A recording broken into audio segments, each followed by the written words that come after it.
주님의 부르심에 세관에 앉아있던 레위가 순종해서 주님과 동행하는 인생을 살았다라는 본문의 말씀으로 우리가 은혜를 나누었어요. 그래서 주님과 동행하며 삽시다, 이렇게 우리가 은혜를 나누었는데, 기억하시나요? 그 레위의 또 다른 이름이 마태. 예배를 마치고 이제 차를 마시면서 우리 집사님이 그러시더라고요. 목사님, 레위가 마태인지 어떻게 알 수 있어요? 그래서 가만히 생각해보면서, 맞아, 내가 잘못했구나. 그걸 알 수 있는 많지도 않을 텐데, 심지어 목사님들 중에서도 물어보면 대답 못할 사람들도 있을 것 같아. 그래서 그래, 실수했다, 이렇게 생각이 돼요. 근데 그래도 오늘 딱 나오잖아요, 대답이. 레위의 또 다른 이름은 마태다. 이제 우리는 그건 이제 완전히 알고 시작하잖아요. 그래서 그런 관점에서 한 주일 동안 마태복음을 또 열심히 묵상을 했잖아요. 근데 마태복음을 그 전에 있던 마태복음과 다르게 보여요. 이제 더 마태, 세리인 마태가 지금 이 마태복음을 썼구나라고 생각을 하니까 이제 다르게 보이는 거죠. 저자를 생각하면서 우리가 책을 읽을 때 그냥 내 입장에서 책을 읽고 지나가는 게 있고요. 그걸 좀 더 깊이, 이 저자는 왜 이렇게 했을까? 우리가 그림도 보고 그림을 볼 때 저자는 어떤 의도로 저 그림을 그렸을까라고 생각하는 거죠. 그냥 보고 좋다가 아닌 거죠. 그러니까 훨씬 더 우리가 깊이 볼 수 있게 되는 거예요. 전에 공부하고 배울 때에는 그렇게 생각했어요. 마태복음의 특징은 뭔가? 마태복음은 왕으로 오신 메시아이신 예수님을 표현을 많이 하는 내용이다. 마태복음은 그렇다. 그러면 마가복음은 이 땅에 종으로 오신 예수님을 표현하고 있는 게 마가복음이다. 누가복음은 인자 되시는 예수님, 세상의 구원자로 오신 예수님을 표현하고 있다. 요한복음은 하나님의 아들 되시는 성자 예수님을 표현하고 있다. 이제 이렇게 막 배워서 외우고 막 그렇게 알고 있었던 거거든요. 그런데 계속 대림절을 맞아서 누가복음, 마가복음, 마태복음 이렇게 읽어가는데 각각의 저자들이 다른 거예요. 그 저자들의 그 삶에, 그 인생에, 그분들의 삶의 모습을 기억하면서 보니까 이 사람은 이렇게 글을 쓸 수 있었구나, 이렇게 성경을 기록할 수 있었구나 라는 게 보이니까 말씀이 더 풍요로워지더라라는 거예요. 그러죠. 여러분, 유태인들이 고난을 많이 받았어요. 유태인들이 고난을 많이 받은 이유가 뭐예요? 유태인들이 똑똑해서 그러거든요. 수와 셈과 언어와 모두 뛰어나다 보니까 그렇지 못한 사람들이 자꾸 그 사람들을 등용해요. 근데 그런 사람들이 또 경제적인 거나 영향력 있는 거, 상업 이런 쪽으로 간단 말이에요. 그러니까 사람들은 내가 돈을 못 벌고 내가 능력이 없는데 그 사람들을 미워해요. 그러니까 유태인들은 평생 보면은 흩어져 살면서 많은 핍박을 받았죠. 자, 그런 면에서 세리라는 사람도 배움이 있죠. 누가라는 사람은 또 어때요? 직업이 뭐였죠? 누가는 의사였어요. 그러니까 세리나 의사나 열심히 배워야 고쳐주고 사람들에게 영향을 미치기 때문에 지적인 사람들이었던 거예요. 그러니까 그렇게 우리가 생각을 하죠. 마태복음은 그래도 더 똑똑한 사람이 기록할 수 있었겠구나. 그러면 마가복음은 누가 썼나요? 마가는 누구예요? 예수님의 12제자 중에 하나인가요? 아니잖아요. 누구예요? 베드로를 따르고 수행하던 모세에게 여호수아가 함께 하던 것처럼 예수의 수제자 베드로와 함께 신앙생활을 잘 했던 거죠. 그러면서도 기억하는 건 성령이 역사가 일어났던 그 다락방이 누구의 다락방이에요? 네, 마가의 다락방이에요. 그러고 생각을 해보면 성령의 사역이 이루어지고 초대교회가 하는데 가장 젊고 열심히 일했던 사람이 마가라는 걸 알 수 있죠. 그러니까 마가는 겸손하게 있다가 베드로가 점점 노쇠해져 가서 베드로가 사라지게 될 때 예수님의 이 복음을 어떻게든지 남겨야 되겠다는 생각에 젊은 마가가 열심히 기록했던 거지요. 그러니까 누가도 자기의 관점 안에서 기록하고 요한도 기록했는데 시점과 젊음과 모습이 다른 거죠. 요한복음은 훨씬 가장 늦게 기록되었다고 그랬죠. 요한복음이 기록되었는데 그 사도 요한은 예수님의 제자였으면서 또한 다른 사람들의 순교와 달리 밤모섬에 유배되면서 노년까지 살았어요. 그러면 노년까지 사는 중에서 가장 큰 특징이 뭐예요? 역사의 증인이에요. 예수님께서 살아서 역사하고 부활하시고 승천하시고 제자들이 사역하는 그 모든 것을 다 보았어요. 그렇기 때문에 그 모든 것들을 집대성하고 정리할 수 있는 위치에 있었던 거죠. 그래서 요한복음이 더 신학적으로 기록될 수밖에 없는 거예요. 그러니까 알고 보면 이 복음서가 이렇게 다르게 보이는데 모르고 보면 이상하다. 이 복음서는 비슷비슷한 내용들이 왜 이렇게 반복되어 기록되어 있는가라고 볼 수 있는 거죠. 그러나 자세히 보면 같지 않고 매우 많이 다르다는 것을 알 수 있어요. 제가 말씀을 복음서를 반복해서 읽으면 읽을수록 느끼는 것 중에 하나가요. 사복음서에서 그전보다도 더욱 성령 하나님의 역사하시는 내용들이 더 크게 보이더라는 거예요. 왜 그럴까요? 자, 사복음서를 누가 기록했든 이 사복음서를 기록한 모든 사람들은 예수님의 약속대로 마가의 다락방에 모여서 무엇을 체험했다? 성령의 임재하심을 체험한 사람들이고 성령의 역사, 주님이 하셨다는 그 일들을 자신들이 행하는 것들을 경험했던 사람들이에요. 그래서 그 사실을 증언하고 남기고 싶은 사람들에게 모두가 계속해서 복음서를 기록할 때는 성령의 역사를 기록하는 거예요. 우리가 순서적으로 생각할 때는 예수님의 사역이 기록된 복음서, 성령의 역사가 나타난 사도행전, 그 성령의 역사 속에서 일어나는 사도들의 기록, 이게 신약 성경이니까 그 순서로 생각하면 성령께서는 이 복음서 안에서 역사를 덜한 것처럼 느끼게 될 텐데 아니라는 거죠. 충분히 느끼고 그 성령의 역사를 체험한 사람들이 그 내용을 기록했기 때문에 성령 하나님의 역사를 강조할 수밖에 없는 거예요. 자, 결국 우리는요, 똑같은 상황을 보고 똑같은 책을 읽고 똑같은 영화를 보고 똑같은 음악을 들어도 각각 느낌이 달라요. 아는 게 다르고 전문가가 보는 것과 아마추어가 보는 게 틀린 거죠. 우리는 모두 다 아는 만큼 이해할 수 있고요, 아는 만큼 행동할 수가 있어요. 제 꿈 중에 하나가요, 끝까지 견딘 제게 허락해 주신 여러분들을 모두 모시고 성지순례 가는 거예요. 우리의 큰 집 아시죠? 1월 첫째 주가 창립기념주일이에요. 우리의 창립기념주일은 언제예요? 똑같이 1월 첫째 주일이에요. 우리에게는 또 다른 날이 하나 더 있을 뿐이에요. 무슨 날? 분리일. 분리일이 있을 뿐이죠. 그분들은 이 분리일을 기억하고 싶지 않아 해요.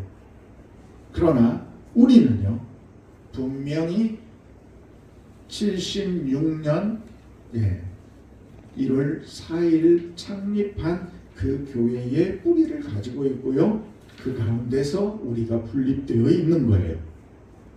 그래서 그 모든 것을 견디면서 살아오신 여러분들을 모시고 제가 열심히 공부해가지고 성지순례 어디를 간다 그러면 거기는 어떠하다 이렇게 말씀해드리면서 그 시간들을 공유하고 싶은 마음이 저의 꿈이에요. 그런데 성지순례를 가기는 가는데 여기가 어딘지 모르고 가면 과연 그 순례의 여행이 즐거울까요? 아니겠죠. 그냥 반복되고 그저 광야고 흙으로 돌로 만들어진 건물 이런 상황들만 보면서 돌아다닐 거예요. 그런데 우리가 말씀의 의미 사건들을 알면 그렇죠. 다른 사람들이 볼 때는 쫄쫄 흐르는 시내가 요단강이라는데 근데 우리는 그 요단강을 보면서 무슨 생각을 해요? 세례 요한이 거기에서 세례를 베푸는데 예수님께서 오셔서 하나님의 나라를 완성하기 위해서 너의 세례를 내가 받아야 되겠다.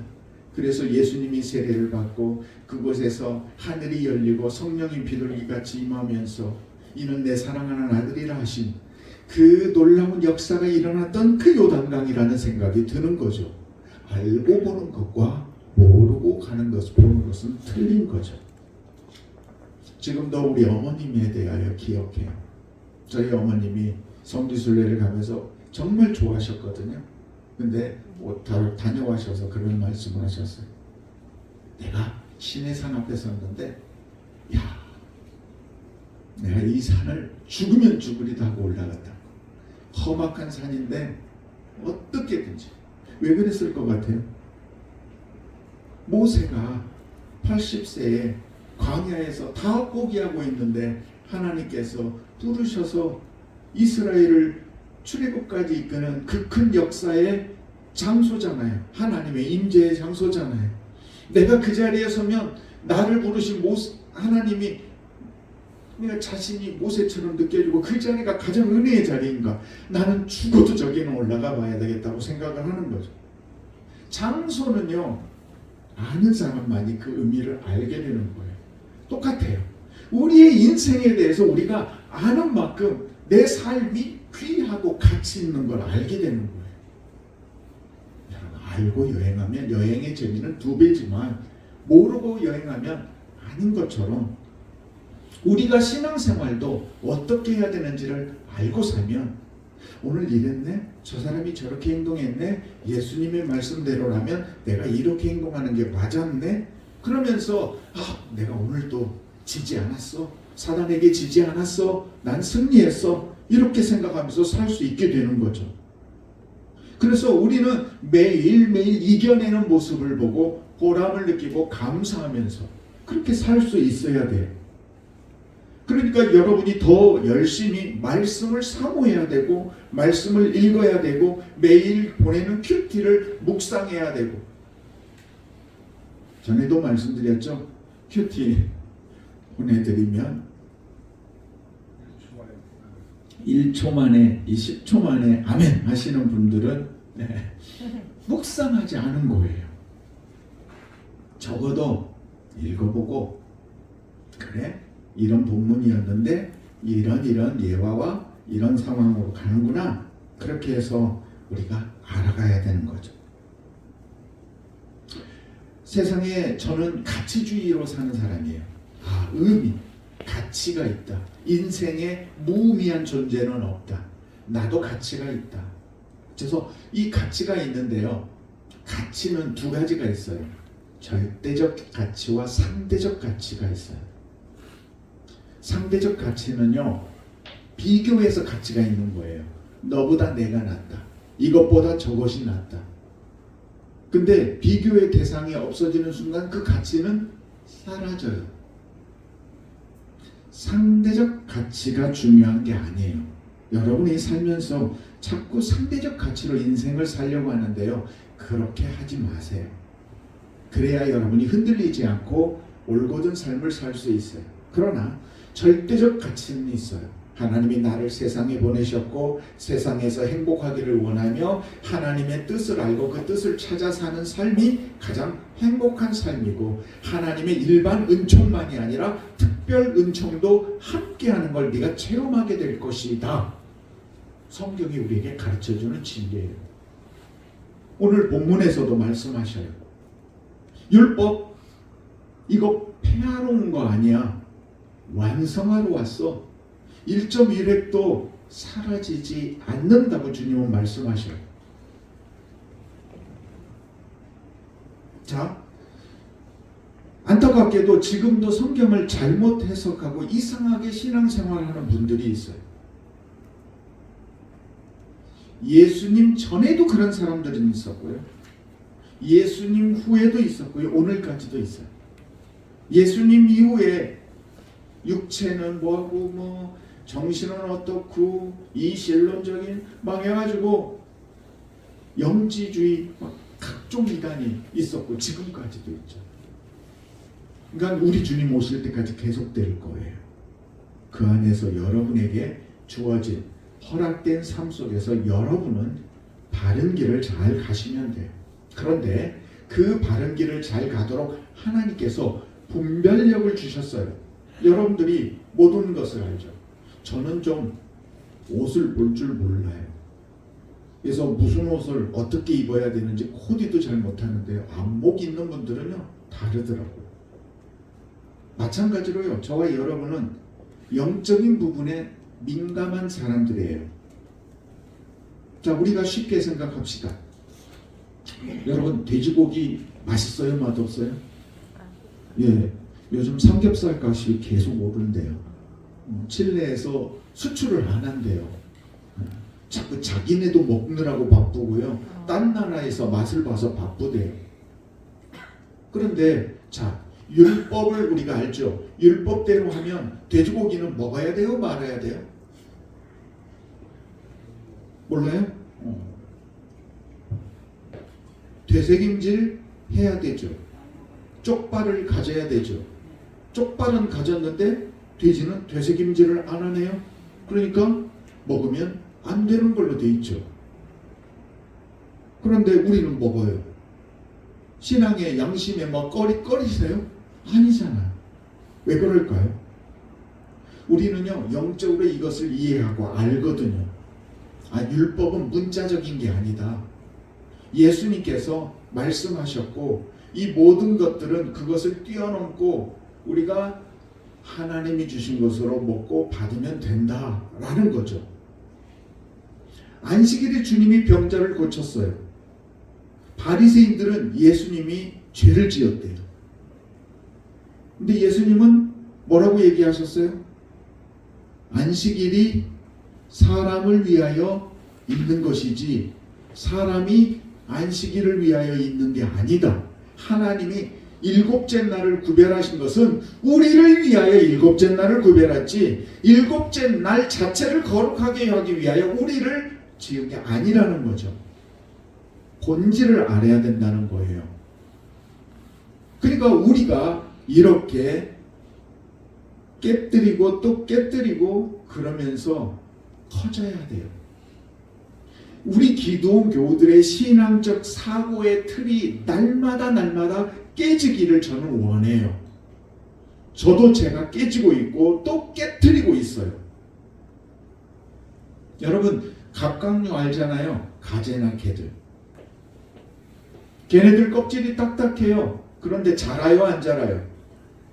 자라잖아요. 근데 그 딱딱한 크기보다 더 자라는 게 어떻게 해요?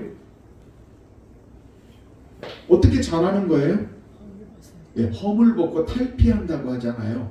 탈피할 때는 어떻게 돼요? 그 딱딱한 것을 벗어 던져야 돼요. 그리고 가장 부드러운 몸으로 나와야 돼요. 그 부드러운 몸으로 나올 때는요, 적의 공격으로부터 자기 자신을 지킬 수가 없어요. 근데 이 과정이 잘못돼서 못 나오면 또 죽더라고요.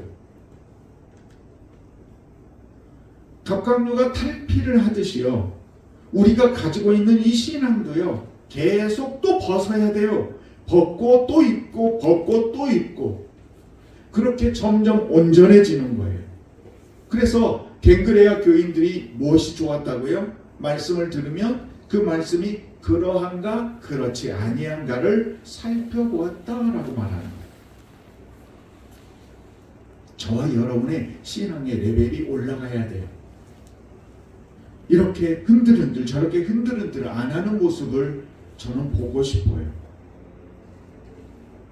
오늘 본문 20절도 한번 볼까요? 내가 너희에게 이르노니 너희 의가 서기관과 바리새인보다 낫지 못하면 결코 천국에 들어가지 못하리라. 이렇게 기록하고 있어요. 서기관과 바리새인보다 나아야 천국에 들어갈 수 있다고 말하는데, 자, 이 말은 어떻게 살라는 말이에요? 서기관과 바리새인들이 알고 있지만 행하지 않는 외식하는 삶을 살고 있는데, 외식하는 삶에서 벗어나야 천국에 들어갈 수 있다는 이야기죠. 결국 두 마음으로 살지 말라는 거예요. 여러분이 살아가면서 점점 두 마음이 하나가 돼야 돼요. 자, 그 다음 본문을 볼까요? 자, 살인하면 안 된다라고 돼 있는데, 살인하지는 않더라도 노하면 어떻게 된다고요? 노하면 심판을 받게 되고, 나가라고 하면 공회에 잡히게 되고, 미련한 놈이라고 하면 어떻게 된다고요? 지옥불에 들어간대요.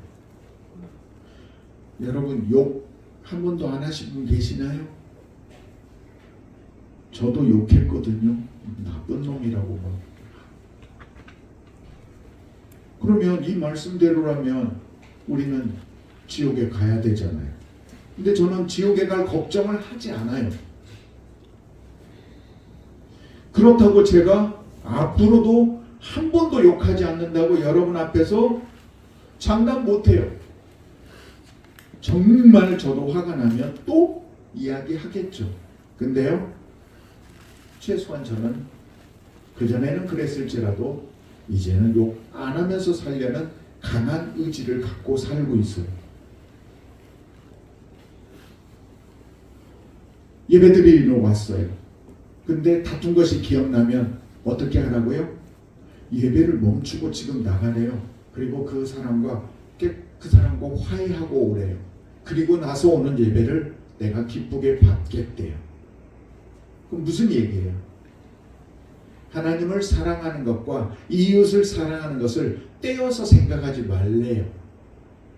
내가 하나님을 이렇게 사랑하니까 이웃 미워하는 것은 괜찮지요.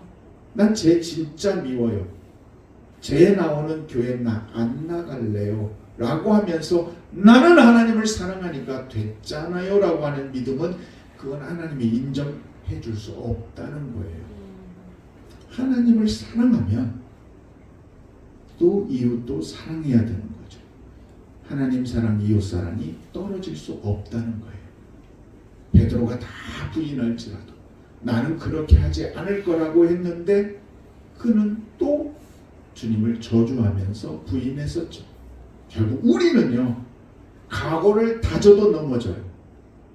그렇지만 그 넘어짐에도 포기하지 마시고 나아가라는 거예요. 쪽팔리고 부끄러워요. 저도 부끄러워요.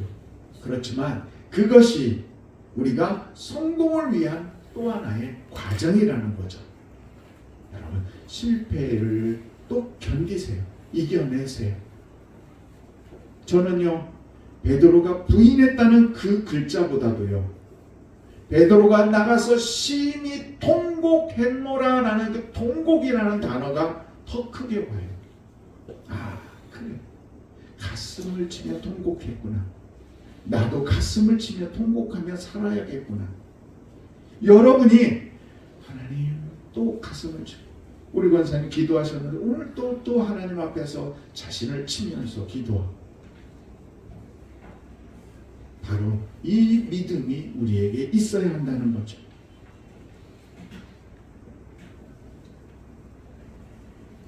저와 여러분, 우리 기도원 가족 여러분, 저와 여러분의 삶을 진정으로 풍요롭게 만드는 것은 영적인 삶이에요. 그게 제일 중요해요.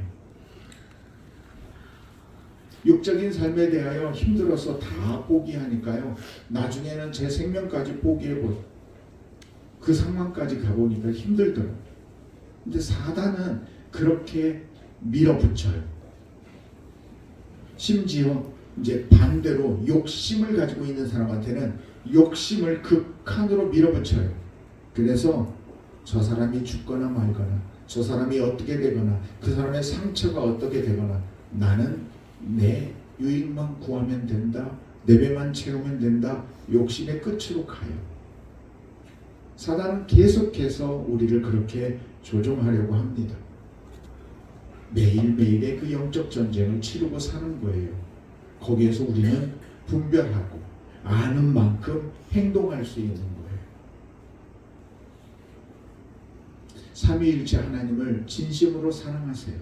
마태, 마가, 누가, 요한이 그 자신의 입장 안에서 성령 하나님을 체험하고 하나님을 드러냈던 것처럼 이웃도 사랑하세요. 대림절의 세 번째 주일 정말 평강의 왕으로 오신 주님을 기억하면서 다시 오실 주님을 소망하면서 사랑하려고, 안 되면 사랑하는 마음을 달라고 간절히 통곡하는 마음으로 기도하세요. 기도하고 또 노력하고, 안 되면 또 기도하고 노력하고. 사랑의 훈련을 반복하면 할수록 우리는 더 큰 사랑을 하게 될 줄 믿습니다. 머리로만.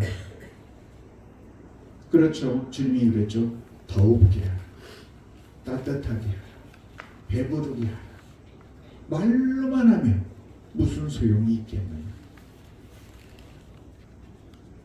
여러분, 알고 행하는 그 믿음으로 우리 주님을 닮아가시기를 예수님의 이름으로 축복합니다. 대림절 세 번째 주일 저와 여러분의 믿음이 온전히 그리스도에게까지 자라나기를 우리 주 예수님의 이름으로 축복합니다. 아멘. 기도드리겠습니다. 우리를 사랑하신 여호와 아버지 하나님, 오늘도 주의 전으로